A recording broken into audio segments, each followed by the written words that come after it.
Lavender ഫാമിലിയിലേക്ക് എല്ലാവർക്കും സ്വാഗതം. ഇന്ന് നമുക്ക് മത്തങ്ങയും പയറും തോരൻ വെച്ചാലോ?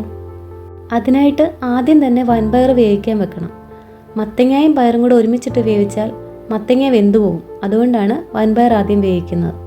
വൻപയർ ഇവിടെ വെന്ത് കിട്ടിയിട്ടുണ്ട്. ഇനി നമുക്കത് മറ്റൊരു പാത്രത്തിലേക്ക് മാറ്റാം. ആ കുക്കറിൽ തന്നെ നമുക്ക് മത്തങ്ങ വേവിക്കാൻ വെക്കാം. അതിലേക്ക് കുറച്ച് ഉപ്പും മഞ്ഞൾപ്പൊടിയും ഇട്ടിട്ട് വേണം വേവിക്കാൻ.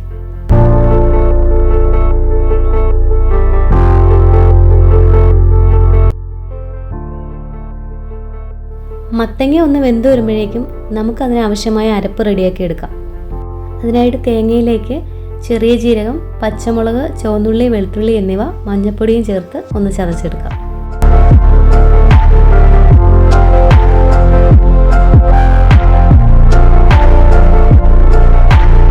ഇനി നമുക്ക് ചീനിച്ചട്ടി അടുപ്പത്ത് വെച്ച് വെളിച്ചെണ്ണ ഒഴിച്ച് കടുക് പൊട്ടിച്ചെടുക്കാം.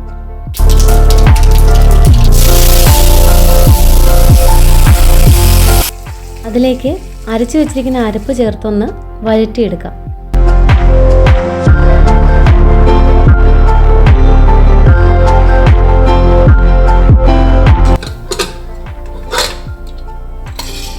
ഇനി നമുക്ക് വെന്തിരിക്കുന്ന മത്തങ്ങയും വൻപയറും അതിലേക്ക് ചേർത്ത് കൊടുക്കാം.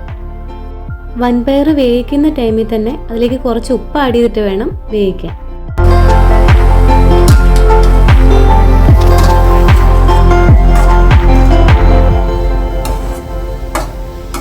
വളരെ സ്വാദിഷ്ടമായ മത്തങ്ങ വൻപയർ തോരൻ ഇവിടെ റെഡി ആയിട്ടുണ്ട്. നിങ്ങൾ എന്തായാലും മസ്റ്റായിട്ടും ട്രൈ ചെയ്യണം. ഒരു അടിപൊളി ഐറ്റമാണ്.